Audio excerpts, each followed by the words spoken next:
Oh, you've chosen go to the dueling club.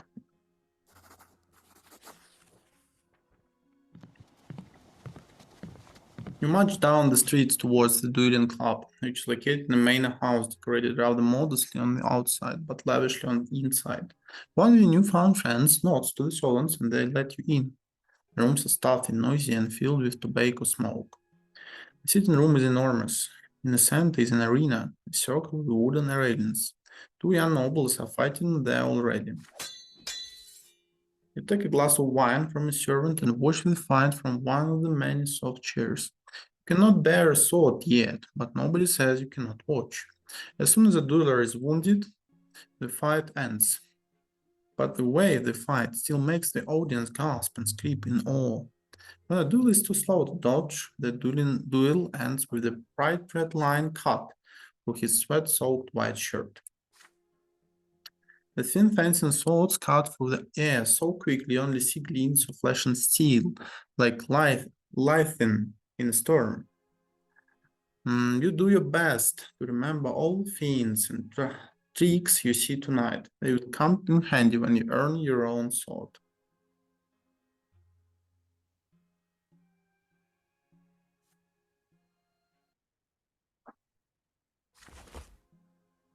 But then a tall young Erknian enters the room. He barges in from behind you and leaps into the arena between the two fencers, thus ending the duel.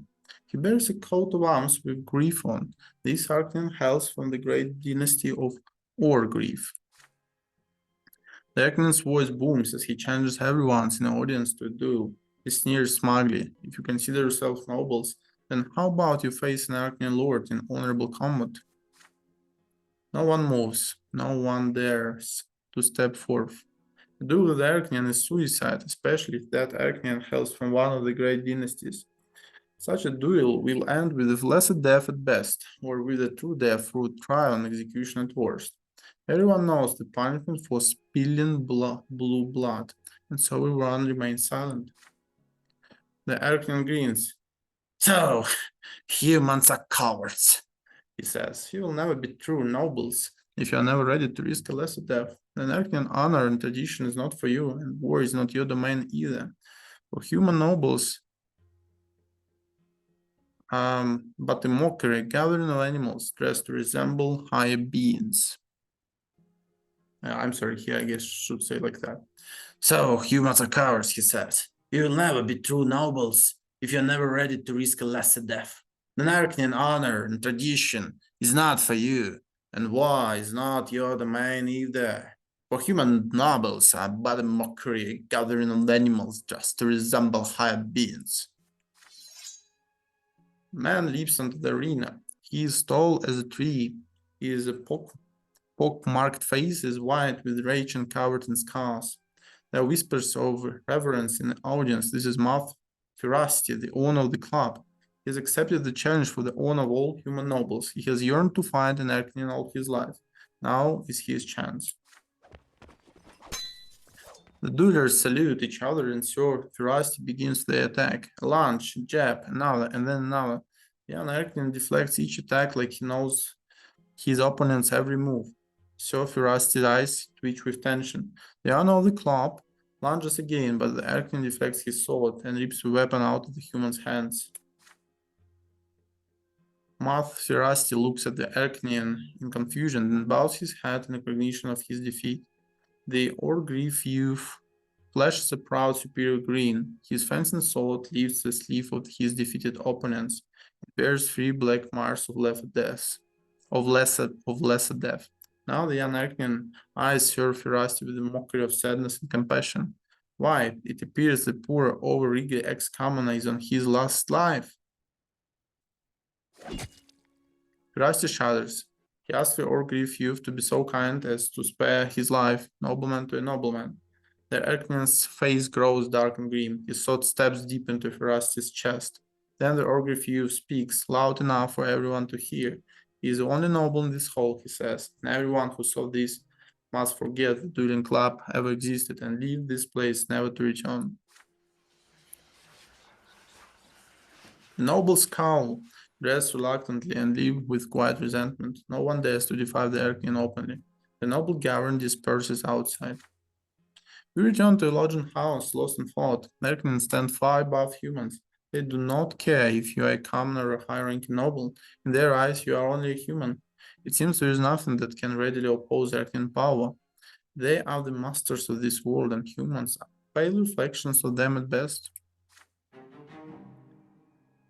The trip to the dueling club ended on a grim note, but you learned a lot from watching Terna's best duelers in action.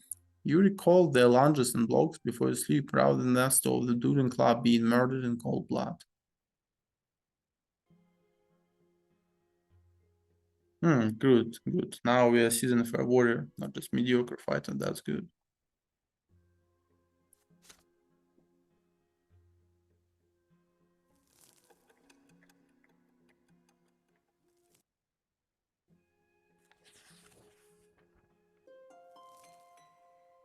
You're on your way to the largest library in Terna to study for your entry exams. It is right next to the college. The streets are full of people. Everybody's excited. You hesitate for a few seconds and let your curiosity get the better of you and head towards the place where you will soon study. Before long, you hear the shouting. Great Chancellor is about to give a speech about the future of the empire. You cannot possibly miss this. You mix with the crowd and soon find a convenient place to listen and watch what is about to unfold. On the steps of the college, you see a small tribune guarded by two Arcanians armed with swords. It is the first time you have ever seen an Arcanian standing guard, let alone two of them. Doors to the college open to reveal a stately Arcanian surrounded by an honor guard.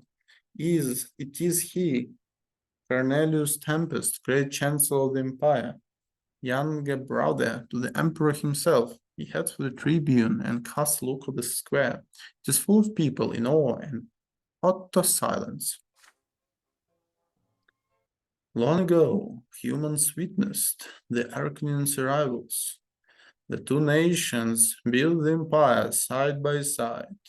The provinces joined us one by one, and Magra was the final province to attain the absolute might and majesty of the blessed Arcanian Empire.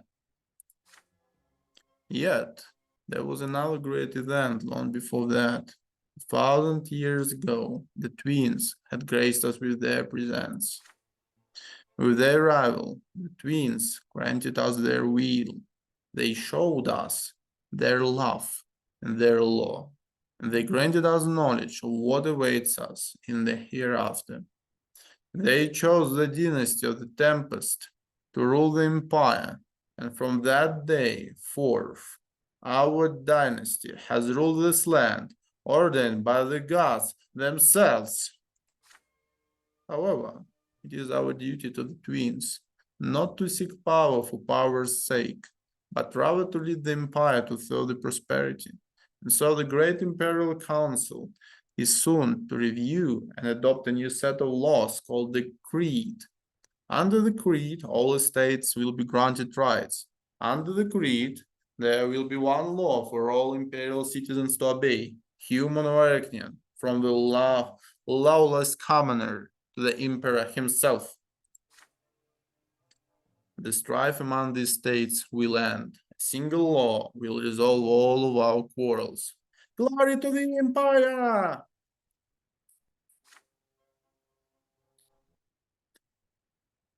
The great chancellor throws his arms into the air. The crowd murmurs and applauds in approval. Cornelius Tempest casts another look over the crowd and leaves.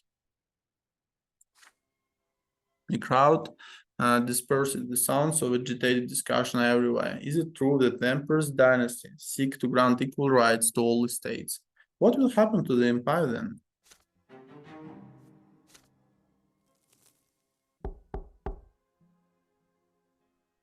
It is early morning. You have been awake since sunrise studying. There is a knock at the door. Is it a letter from home or a hotel servant? You open the door and freeze, stunned.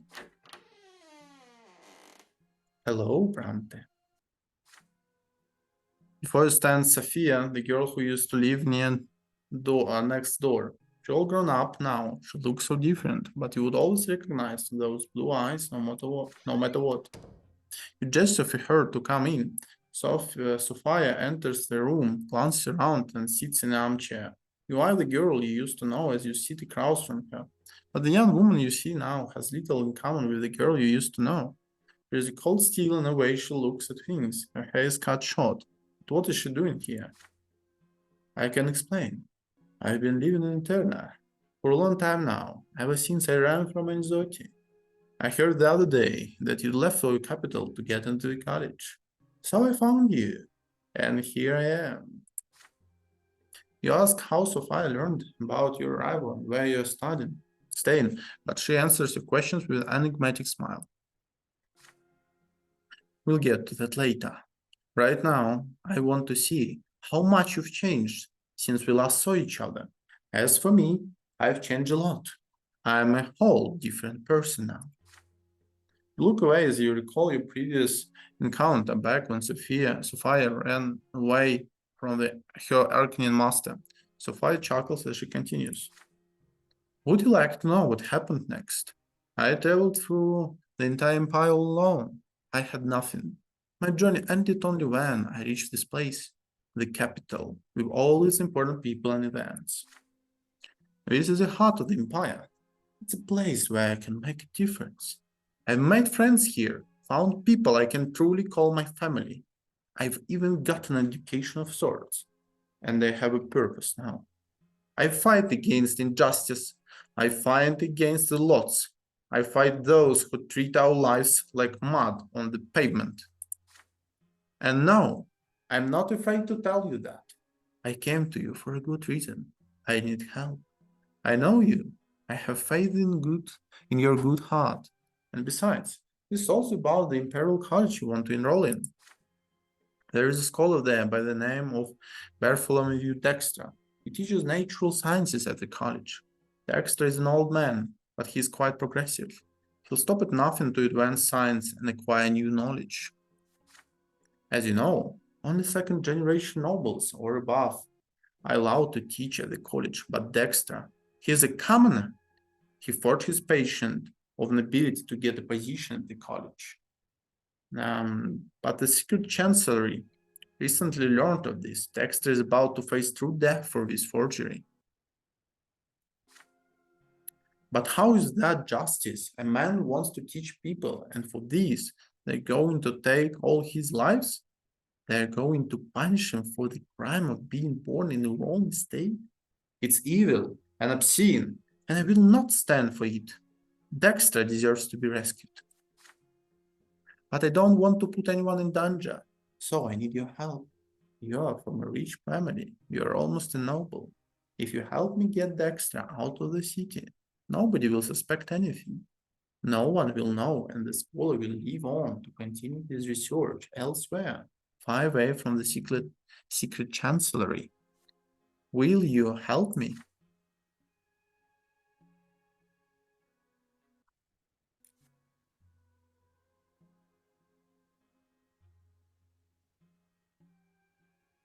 You feel perplexed by Sophia's sudden request. She is asking you to break imperial law and undermine the work of the secret chancellery to save the scholar. Rescuing Dexter would be an adventure, but it would also be incredibly dangerous. And besides, Dexter is a fake noble. He resorted to lies and deceit to get his current position. How much does this matter to you? Sophia's blue eyes are studying you, waiting for your reply. So we can help her. You agree to help Sophia rescue Dexter. And refuse. There is no way you're going to rescue some false noble. He's getting his just deserts. What's your choice?